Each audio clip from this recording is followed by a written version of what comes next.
Well, he says, Jethro says Pearl sent us a letter. A litter of what? Did you hear what? No, but I bet you it's kittens. Probably kittens. Pearl's always trying to give away kittens. Oh, there y'all are. Where's the kittens, Jethro? What kitten? Didn't your ma send us some kittens? Just a minute. Nope, just a letter. Jethro, how could you think that kittens would...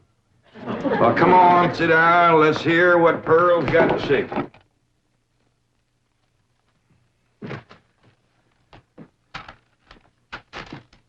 Dear son and kinfolk, I take pen in hand to say we are all fine back here.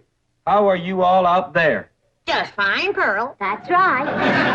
Jethro, I hope you are making good marks in school out there. Ma thinks I'm going to school. Are you in the 5th grade like you would be here? Doggy, Jethro, I clean forgot about putting you in school. We're going to have to get you started today. Can I go too? Well, no, I think Miss Hathaway's got plans to put you in some girls' school. Can I go too? Jethro, I just said it was a girls' school. That's why I want to go. I like girls. I don't.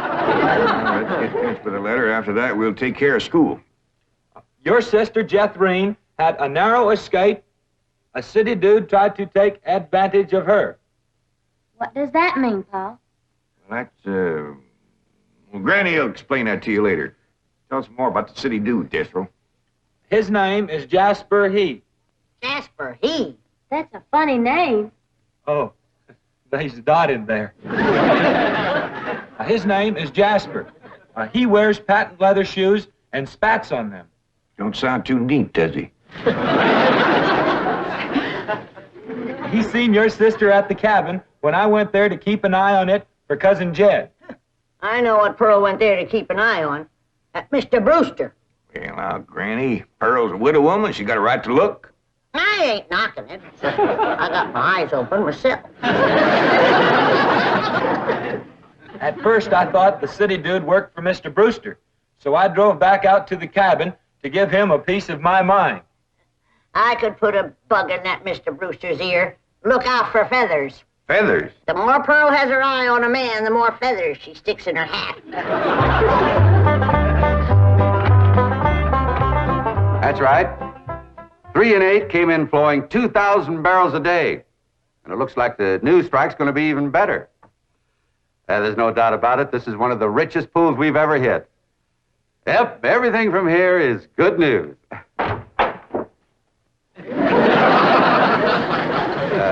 Well, not everything. I'll call you back.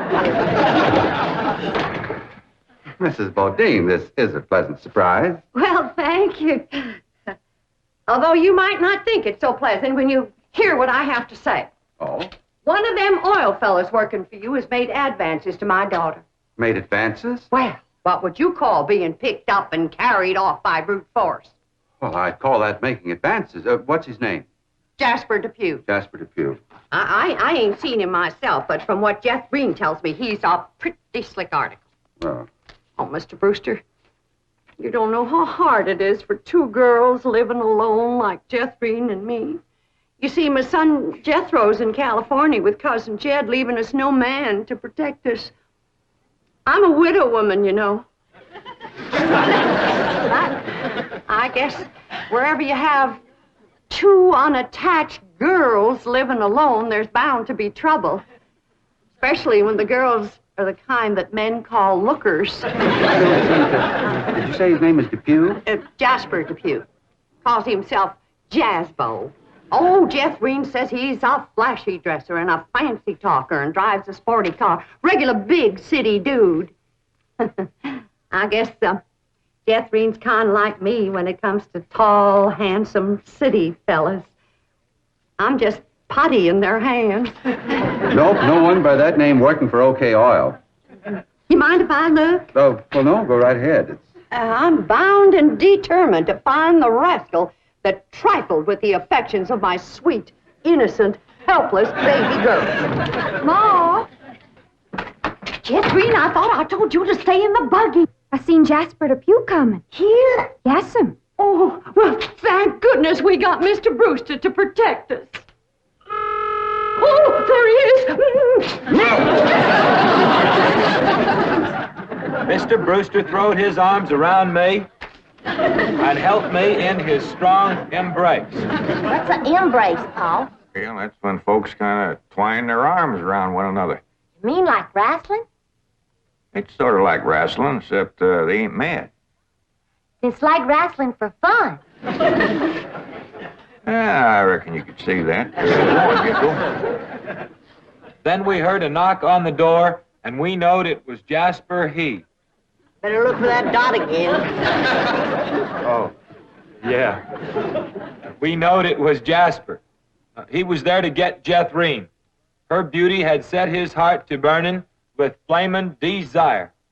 What's flaming desire, Paul? Well, Granny will explain that to you later. Well, I'll try. You're sure counting a heap on my memory.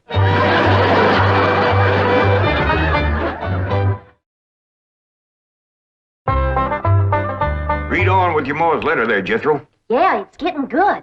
One city fella's got his arms around Aunt Pearl, and another's waiting at the door to grab Cousin Jethro. My only thought was to save my daughter, so I tore loose from Mr. Brewster's embrace.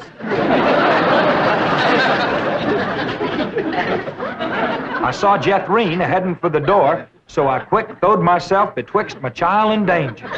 Sweet innocent Jethrine, not knowing better, let that rascal in. He went right to sweet-talking in a voice smoother than fresh churned butter. Hello again, you great, big, beautiful lump of sugar. I brought you something all the way from Eureka Springs. Genuine orchids growed in a hothouse. And this lovely young girl must be your sister? I'm her ma. No. Yeah. Well, for Jethrine's beautiful mother, a little gift of genuine French imported perfume all the way from Paris, France. Oh, well, you had my order. Oh, my goodness. Genuine Paris, France perfume. Look at that French writing on there. That says, "Ah, d'amour." That means, oh, love. Ain't he a sport, Ma? And for Jethrine's handsome father, a genuine cigarette case, silver. Thank you, but I am not Jethrine's father. No, Mr. Brewster ain't my husband. He's just a friend. Well, any friend of Jethrine's beautiful mother is a friend of mine. This is from old Mexico and hammered out of solid silver by the Aztecs Indians hundreds of years ago. Well, that brings up an interesting question. Why would the Aztecs make cigarette cases when they had no cigarettes?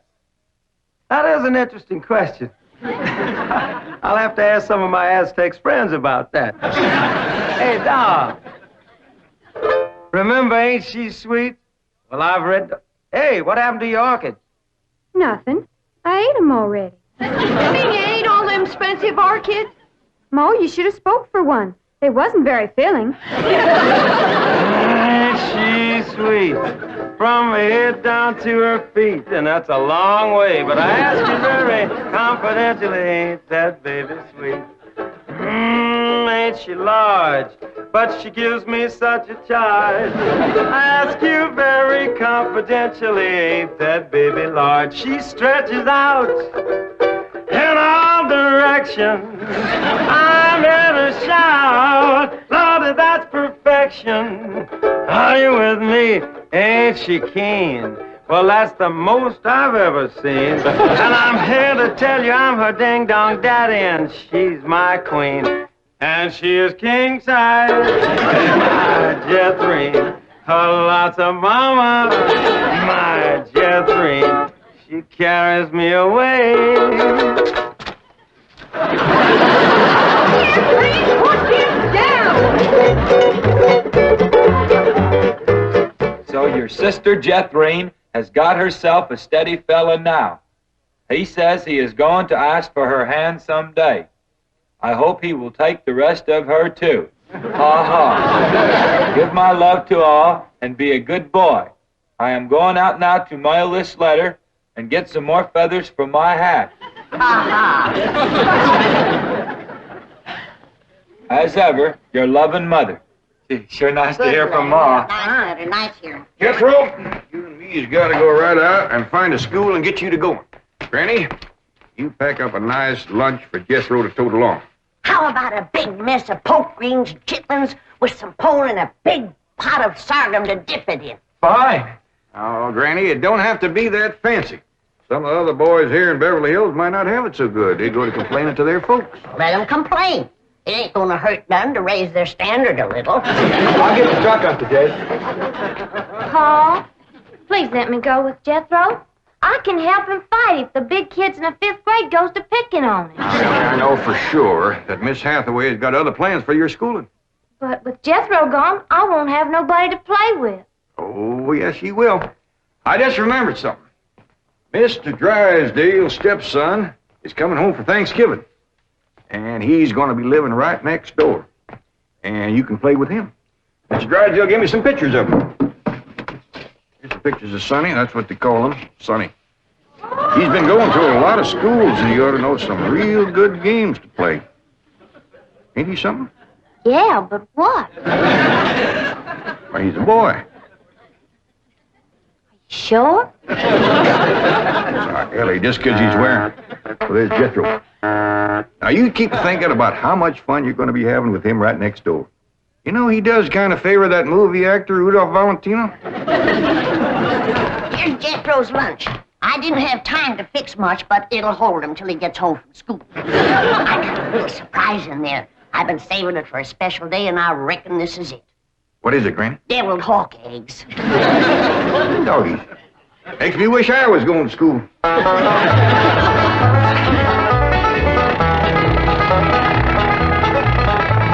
School, all right. Millicent, Schuyler, and Potts. I reckon them 3 is the teachers. 3 teachers. Must be awful big school. I'll say. Well, let's go in there and get you started. There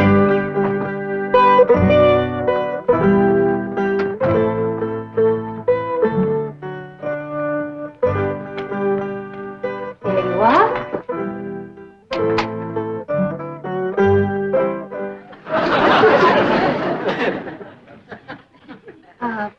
May I help you? Well, reckon maybe you can. Diana, someone has parked a most disreputable-looking vehicle outside my window. Perhaps it was these gentlemen. Oh?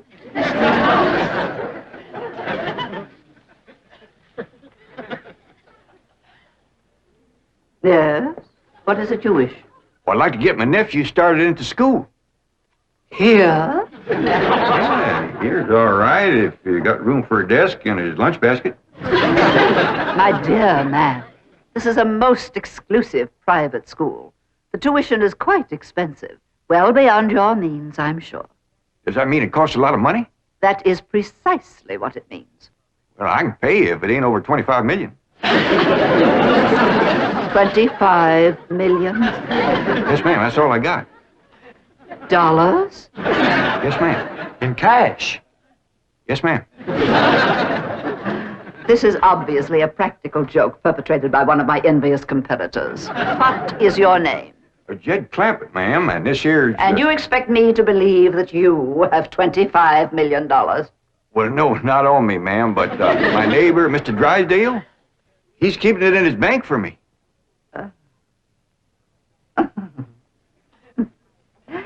Get me Milburn Drysdale at the Commerce Bank. You see, it just so happens that Mr. Drysdale holds the mortgage on this school, so we are very well acquainted. Hello. I'd like to speak to Mr. Now, Milburn Drysdale. if you wish to admit that this is a hoax and be on your way, we will forget the entire incident. Otherwise, you may be liable to some sort of action for invasion of private property and impersonating a millionaire. Mr. Drysdale is coming on the line now. Thank you. This is your last chance, Mr. Clampett. My next call will be to the police. Very well. Mr. Drysdale, Millicent Schuyler Potts here. Come in, come in, come in, come in. Thank you, ma'am. Diana, tea for these gentlemen. Croppett? Oh, no, ma'am, Clampett. Tea, Diana. Use the spode, he said. Well, sit down, sit down, sit down, sit down. Just the 2 of us. Ellie Mae and Granny didn't come. Well, do make yourselves comfortable. Mr. Drysdale's exact words to me were, Well, never mind his exact words. Apparently he values your friendship greatly, and Mr. Drysdale is a very important mortgage. Ma'am. Now then, shall we talk about your youngster who's entering our 5th grade? What is his name? Jethro Bodine. Bodine? Jethro. No, ma'am. Jethro Bodine. We always put the last name first. Now, male, of course. Yes, ma'am. Just got a letter this morning. Date of birth? December the 4th. Year? No, ma'am. Back home. We only been here a few weeks. Perhaps you should answer the questions for our vital statistics. Now, we need to know the complete birth date, which in turn gives us the exact age. Now, we have December 4th, and judging from the fact that your nephew is entering the 5th grade, I would surmise that the year is 51 or 52. Am I correct? Oh, Jethro ain't near that old. And in the 5th grade? Why, that's wonderful. Well, perhaps we have a budding genius on our hands. Archie! How poor. Oh, Diana, I'd like you to bring me one of our boys' uniforms to show these gentlemen. A 5th grade size. No, on second thought, you'd better make it 3rd grade. He's younger than average. We require that all of our students wear identical uniforms. It makes for less friction that way.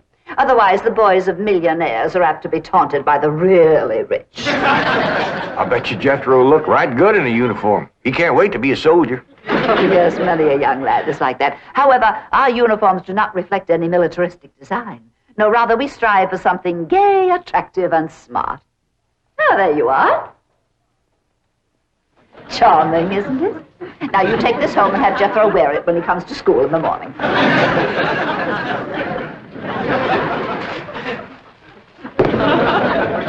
Wear this? Afraid Granny will have to make considerable changes in this before it'll fit Jethro. So tiny? Yes, ma'am. And in the 5th grade? Well, the boy must be a genius. Well, you may be very sure that we will bring him out. Where is this? He'll bust out. Now then, how do you gentlemen like your tea? We don't know, ma'am. We ain't tasted it yet. Oh, you are the fun-loving one, aren't you? Yes, ma'am.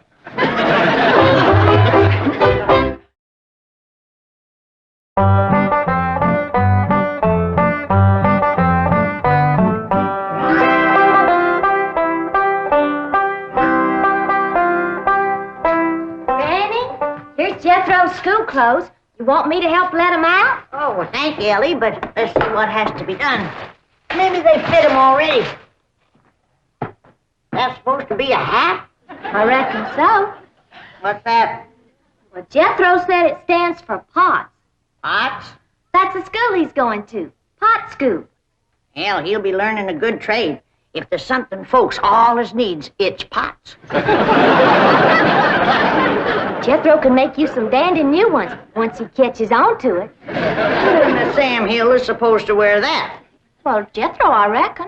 Jethro couldn't have wore that at 3. Paul said it'd take some letting out. Letting out? There ain't enough seams in the whole world to let that out. How's it going, Granny? Are you getting my uniform already? Jethro Bodine? No, Granny. Over to school, it's Bodine Jethro. Ellie Mae, leave the room. You got no shame running around here in your underpants? Granny, these ain't underpants. They swimming trunks. You wrap that towel around you before I cut a switch. But Granny, Miss Hathaway says... I don't care who says what. I'll be glad when your ma gets out here to take you in hand and to make you some school clothes. These things ain't never gonna fit. But Granny, I gotta have these in the morning. It's a rule. All us kids over there's gotta wear these. And that coat, too. Yeah. I sure wish your ma was here with her sewing machine. Pearl's a whiz at making clothes. Now that you're gonna be keeping company with Jazzbo Depew, you're gonna need some nice clothes. I like the little feller, Ma. I'm glad, Jeffrey. But you gotta stop picking him up all the time. He ain't heavy. That ain't the point. It don't look fitting for a girl to run around carrying a fella. All right. I won't pick him up anymore till we get married. Why would you pick him up then? To carry him over the threshold. You ain't supposed to carry him. He's supposed to carry... No, that's ridiculous. I declare, I don't know how I'm going to keep you in clothes the way you're shooting up. I start a new outfit, and by the time I get it stitched together, you've outgrown it. My new shoes is already too tight for my feet. Oh, them feet. If they get any bigger, you're going to have to go outside to turn around. My feet ain't as big as Jethro's. Well, of course not. He's a boy. Just think, your brother Jethro's going to school in Beverly Hills, California. Yeah. I'm homesick for to see him, Ma. Me too, Jethro. I'll bet your rich Uncle Jed has Jethro duded up like one of them actors in movie pictures. I can't understand these Beverly Hills schools. Wearing that uniform ain't gonna make you no smarter.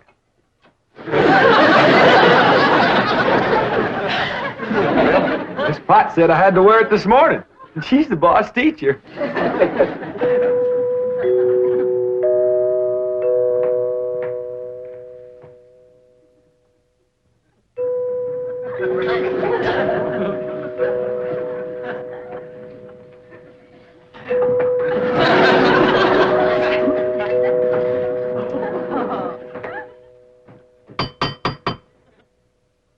Dang, if Jethro ain't right.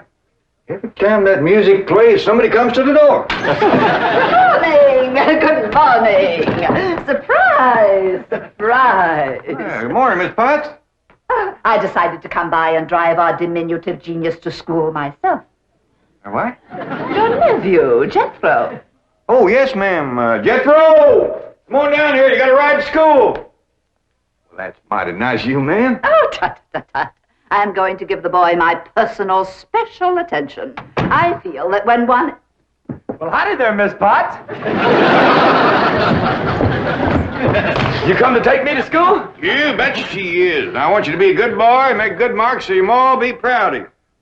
This is your nephew? Yes, ma'am. You met him yesterday, remember? Of course, he does look a mite different in his uniform. Granny had a time getting it to fit, but she done it. You are in the 5th grade? Oh, yes, ma'am. Just finished 3 years in the 4th. But I can't. It's impossible. Oh, that ain't nothing. He got through the 1st grade in only 2 years. Under no circumstances can I allow this. Well, say, here comes Mr. Drysdale. I reckon he's coming to see Jethro off to school. Come along, Jethro. Take off. This is the way we go to school. This is the way we go to school. Here's Jethro's lunch. Oh, Jethro! You forgot your lunch. Now, Jethro, you share your grits and fat back with Miss Potts today.